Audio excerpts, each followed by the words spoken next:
very much.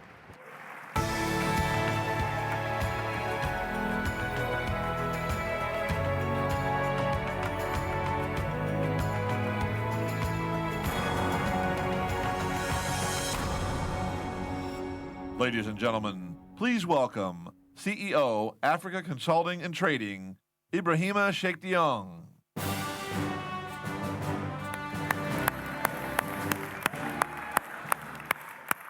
Good morning, good morning. It is delightful to be back in this beautiful country called Gabon for the New York Africa Forum, or the New York Forum Africa 2015, now the country of flyafrica.com. We have one of the most important sectors of the African economies, the energy. As you probably know, unless we fix our energy, we're never going to be having the emerging economy that we aspired for. We're never going to improve the lives of our people. We're never going to be able to industrialize our continent. So energy is extremely important. Today, as you all know, the access to electricity in Africa, while it's extremely impressive in North Africa, about 99%, is still quite limited for the rest of the continent, 32%. This can be explained by a number of factors: leadership, governance, lack of innovation, thinking outside the box, money.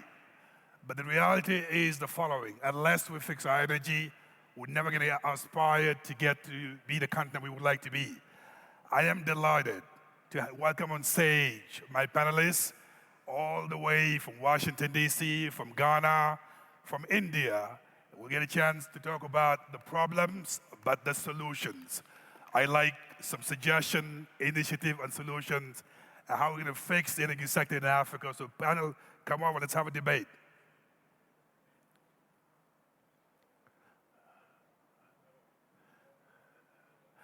Let me now start with Dr. NAMAI.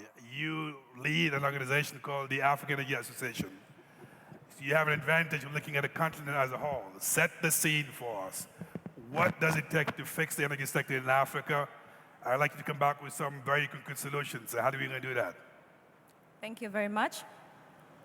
First of all, as an African, I always begin my discussions from a proverb perspective, where there's a Cameroon gentleman that told me before that in the absence of a crocodile, a lizard will do. I begin by setting the aspect of Africa from a global perspective, from the eyes of course, Western side. And to do business on the continent, I believe we must look at the resources of energy. Each quadrant on the continent, there's the northern part, there's the western part, there's the eastern part, and the southern part. The northern part has done very well with natural gas, Algeria, Tunisia. We also have Morocco that have the wind and solar. They've done very well. On the western side, of course, we have Nigeria leading. They're the fourth largest country of exporter of oil and gas in the world, and they have the oil and also the natural gas there. Angola, Gabon have oil as well. We look at the southern part, we know what's going on in South Africa. We have very good wind farms on Southern African belt. Now Mozambique, going to be the second after Qatar in the world with natural gas reserves. And hopefully 2017, we'll have the first liquefaction facility that Anadarko, an American investor, put there for the production in Mozambique, Pemba Fields. On the Eastern Africa, we have geothermal in Kenya. We have Tanzania that also have now natural gas, but they have capacity for geothermal as well. Ethiopia, they're good in hydro. And so every sector and quadrant of the continent is blessed with resources. Now, how do we then tap into the resources to make it affordable? And how do we then do what we call tapping into the access? The World Bank produced a report about last year, 2 years ago, that said the power sector on the continent is a $300 billion investment. $300 billion. Any investor who looks at Africa and sees opportunity will then decide to make a pledge and really come in and implement power sector on the continent. We're saying now, how then do we leapfrog? How does Africa leapfrog, knowing that we have all these resources? I say, one, we need what we call local content. We need what we call transfer of technology, infrastructure teams, whereby the locals on the continent are trained and given information to be able to understand the use of energy, whether it's in gas-fired, whether it's LPG-fired, whether it's wind, solar, etc. Now, I'm in support, as well as the Organization of African Energy, of what we call the Grand Inga, which is going to be the biggest dam in the world. The first one, of course, we thought was the George Dam, which is in China, Yangtze River. But now we're going to have the Grand Inga, which I believe Africa needs to leapfrog in the access of power.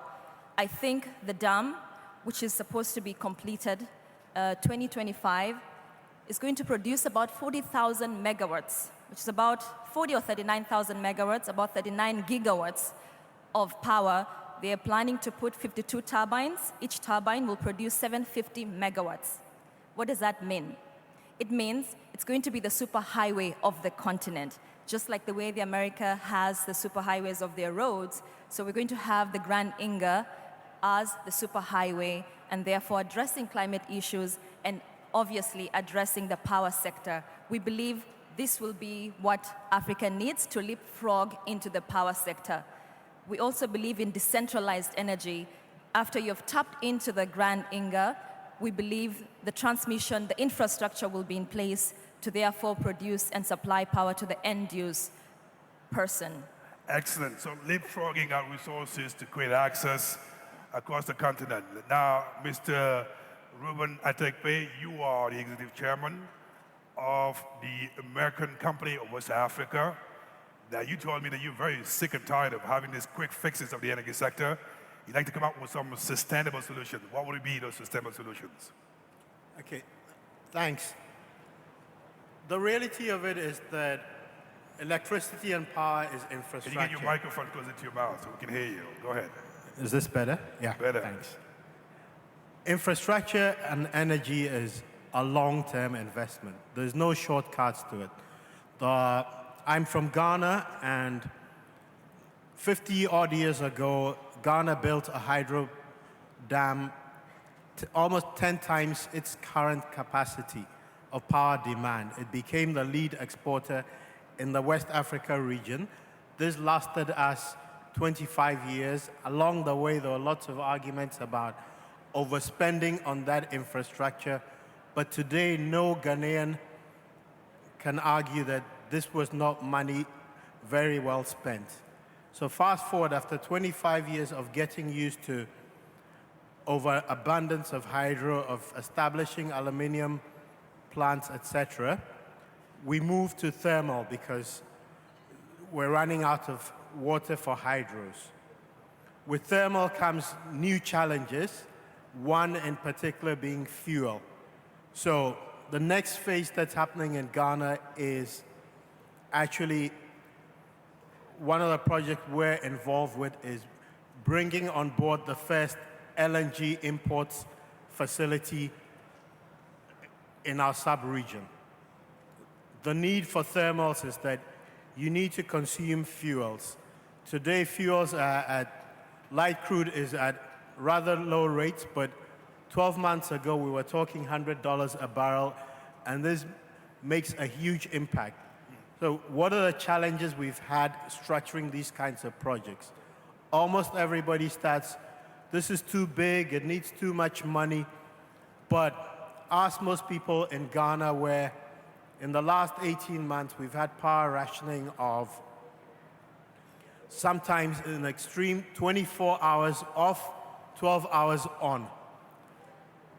Because we're a net exporter, countries like Togo, Benin, and to a much lesser extent, Cote d'Ivoire and Burkina Faso are suffering because we no longer have enough for ourselves and it impacts them. then how does that impact hospitals? Hospitals cannot work. 40% of water cannot be delivered because you do not have the pumping infrastructure and the cleaning up infrastructure for it. And suddenly people realize that, no, actually, electricity does drive everything. When you come to GDP, I mean, 3 years ago, we were growing at almost 14%. We're now between 3 and 4%. All of these things are a direct impact of a lack of power. So for us, the message is plan aggressively, spend a lot of time planning, overestimate because there's lots of suppressed demand, there's export markets, especially for countries that are located on the coast and therefore can access the fuels easier. So this is a complex business, but it runs through every facet of our lives, and growth is just impossible without it. Thanks. Excellent. So your biggest idea is to diversify our source of energy that allows us to be able to have reliable source of energy over time, but also making sure it doesn't affect our GDP so we don't lose actual GDP points because of energy problems. Absolutely. Now, David Wells, you bring in a different perspective. You are a builder. You work for Bechtel as the president of Europe, Africa, and the Middle East. Now, talk to me about what does it take from your perspective to power Africa? Now, I'm not talking about the power Africa you and I know about. I'm talking about powering Africa as a continent. Well, good morning, everybody. Yes, I'm the only construction person on the panel, and I work for Bechtel. We build things. Among those things are power plants. Everything from the Hoover Dam to the largest commercial solar facility in the United States, to combined cycle gas plants in Egypt, to nuclear plants in the U.S. also. So I think I have 2 points to make here. First, and Ruben sort of set this up quite nicely, really, the common thing in all the power plants that we built David, can you get your microphone closer to you? The common thing in all the power plants that we built is that somebody had to pay for them. They don't get built unless you buy them. And that's really the complicated part of this equation when you ask, how do you power Africa? It's difficult to get that support, that consensus. Second thing is leadership and discipline are obviously important. In my industry, that means if you're going to do something, you're supposed to build it to the standard that your client expects, have it ready on time, and then have it work. That can be done. It's the stuff that comes before that I think is the hard part, particularly when it comes to generating more electricity for the people of this continent. And without that, there isn't going to be the economic growth that people aspire to, because electricity is like the vertebrae of an economy. Exactly. So powering Africa involves that we have to have the willingness and the ability to pay for it. And let me now move on to Bronco Roy. Now, this is interesting. This is somebody that I've known, 20 years ago when we both started our career working for a nonprofit. So it's delighted, actually, for me to see him 20 years later doing some wonderful stuff in India, in the electrification of villages, but in a very different way, empowering the people at the source. So Bronco Roy, take us to what is your model and how do you bring that to Africa? Ladies and gentlemen, I must be the only Indian who has been to non-electrified remote villages in 34 countries in Africa. And I have something to say, at least experience that we've had. What is the most powerful way of communicating today? Is it telephone? Is it television? Is it telegraph? No, it's tell a woman. Today, we have been to non-electrified villages and come to the conclusion that men are untrainable. Men are restless, men are compulsively mobile, Men are ambitious, and they all want a certificate. And the moment you give a man a certificate in a village in India, they leave looking for a job in a city. So why train men at all? So what is the conclusion we came to? We have started training grandmothers. Between 35 and 50, grandmothers who are illiterate, who have never left their villages in their lives, and we take them to India, to the Barefoot College. And in 6 months, without using the written or spoken word, we train these grandmothers to be solar engineers. And they go back and solar electrify their villages. Today, there are 300 grandmothers in 34 countries in Africa. They're only solar engineers of Africa. And these grandmothers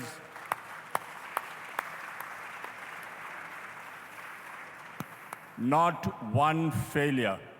You teach these grandmothers only through sign language, not the written or spoken word. And all of them have gone back and solar electrified their villages. Today, there are 20,000 houses solar electrified by 300 grandmothers.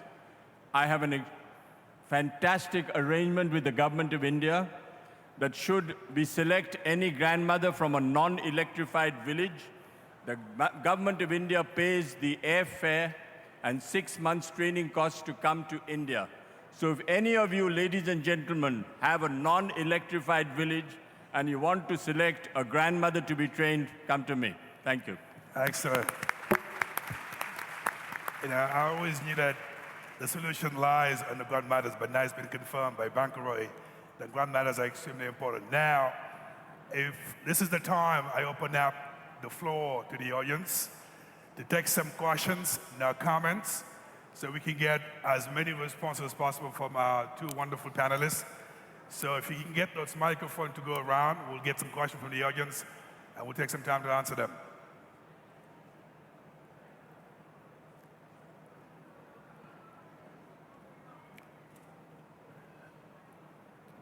Yes, Christopher Mark. Thank you. Quick question. Practical trade-off between thermal power and some of the harder choices regarding renewable energy, as was provided by the example in Ghana. All right, can we get another question here in the middle?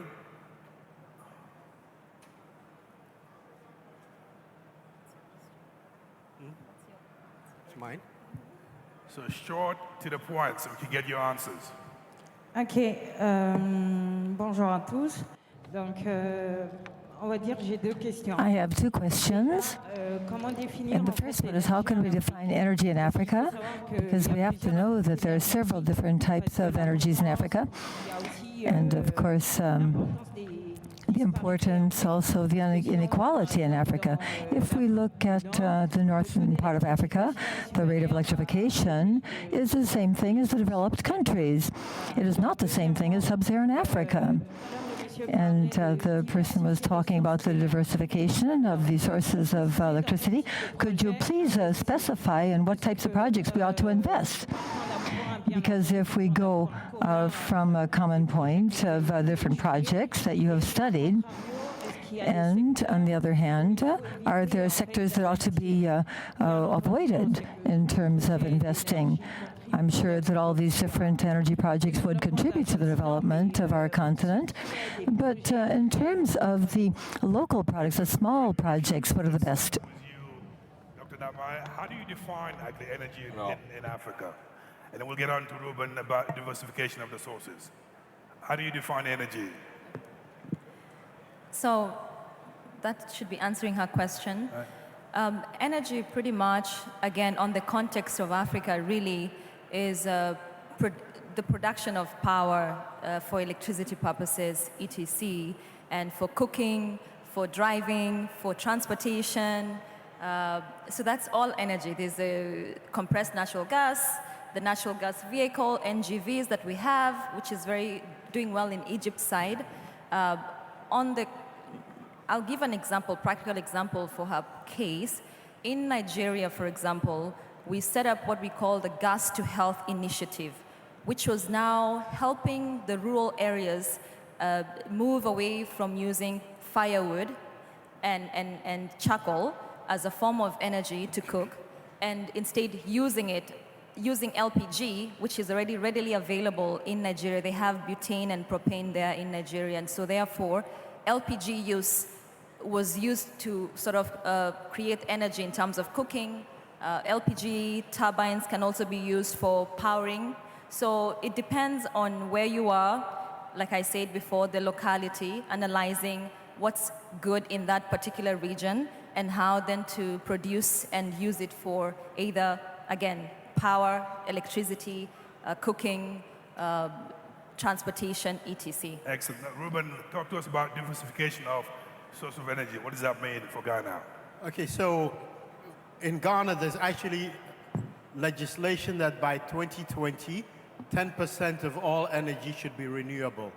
So that's recognizing that renewable is the way to go. The reality is, in populations like ours where over 80% of the rural folk have electricity, affordability becomes super important.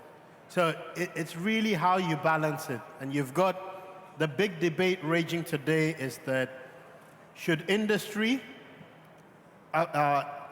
get the cheaper fuel because if people have jobs, then they can pay, or should you subsidize people because it's the #1 political agenda item? Everyone, when you want votes, wants electricity. It's almost a given.